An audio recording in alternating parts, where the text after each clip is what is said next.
All right, this is the drawing that I did over at Carlo Ortiz's workshop. Graphite. What I'm gonna do is the unpeeling, or the peeling, the unveiling. Okay, so centered. All right, I'm gonna peel the tape. Here we go. As I slowly peel this tape, I'm going to speak some words. Words that have no meaning. Makes no sense. They're just words. Look at that. Oh, that is satisfying. Oh, that's something.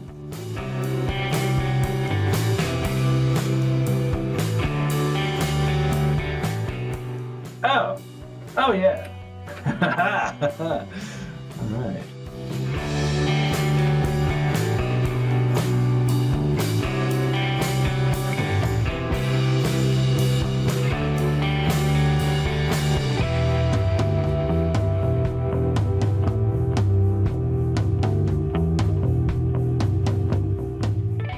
By the way, the paper that we drew on is moleskin. It's from the moleskin sketchbook. You just kind of cut out the paper.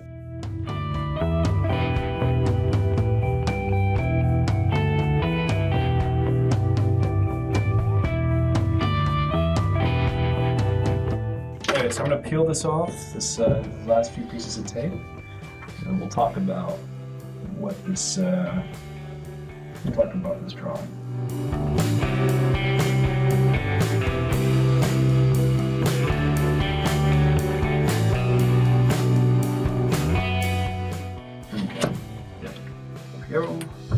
And the last few.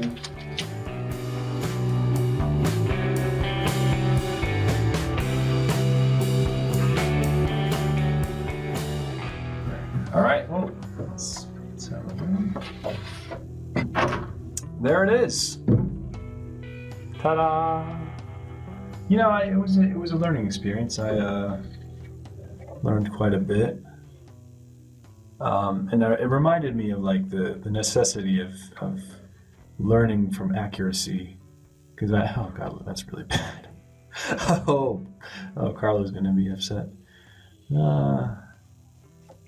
That's just, you know, I could just even cut it down even more to just get rid of those tears.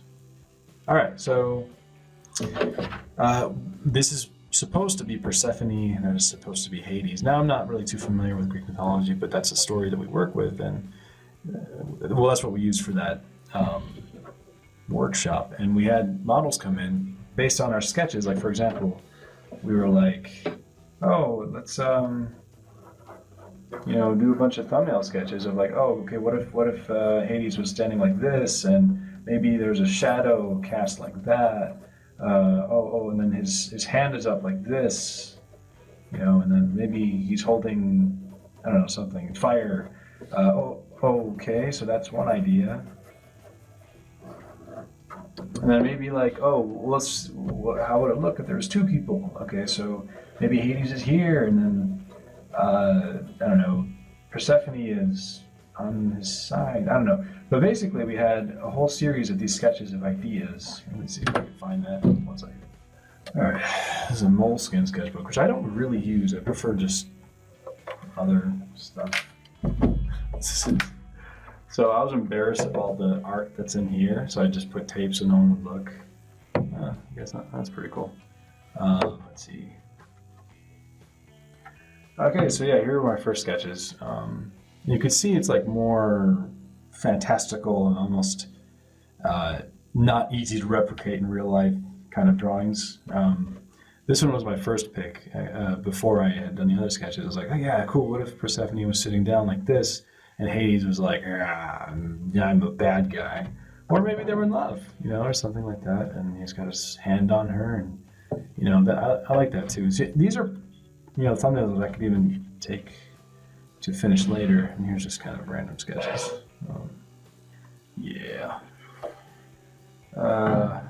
Another one of Hades, and that looks like Kratos. Anyway, so this is the one I ended up with. Obviously, the final looks nothing like that. So, but I came up with the idea here, and then I posed the models like this, and it ended up like that. It almost looks like a photograph, probably because I referenced a photograph. Anyway, so yeah, that's one way to make a piece of art. You sketch it one way, and get some models. Although, this one is definitely far more interesting to me because it's illustrative, it's dynamic, it's got stylized stuff, and this just, feels like a cheesy. I don't know. Maybe it's just a matter of taste. Yeah. But the thing is, I learned a lot from this. So, this is my comfort zone. This is not my comfort zone. So I always talk about in my videos to get outside of your comfort zone to learn things, and even at whatever level you're at, it's always important to keep learning. So that's that. What else is in here? Oh, okay. So I was having trouble with this hand because it's so tiny, right? It's like a really small hand on the page. So I actually spent some time to do a quick study of what the shapes are actually doing. And I mean, I should have gridded it out to get it really accurate. There's another drawing, but I didn't. So yeah, and I was having trouble with the head up here too. So what I learned from that study is when somebody's looking down like this, this part of the chin, the underside, actually makes the shape. I mean, not every time, but it did in that situation, especially with the light coming from the top right. Yeah, cool.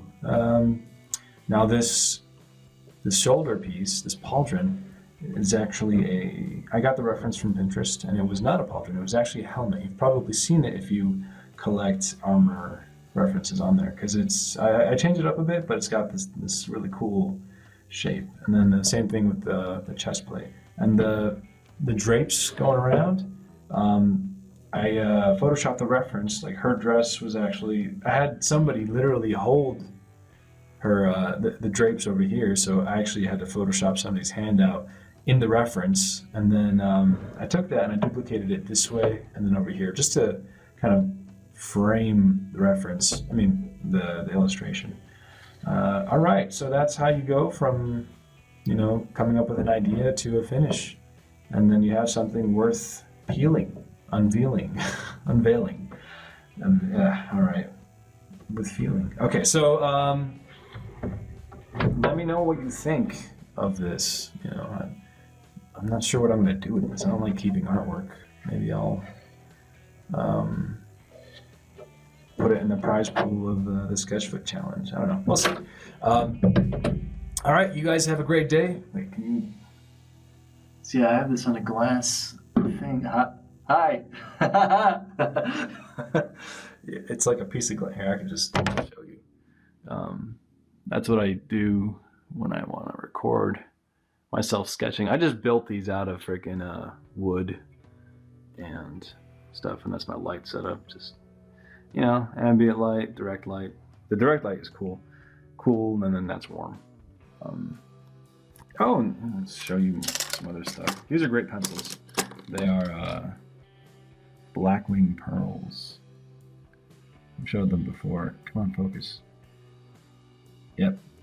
And then I guess I did some watercolor still life. A bottle of cologne. Yeah, whatever. Anyway, I hope you enjoyed, and let me know what you think in the comments, etc. If you enjoyed this video, cool. All right, click. Further. So I think it's also really important for artists, or whatever you're doing, is to find other people who are in the field and attend these workshops. And even if you're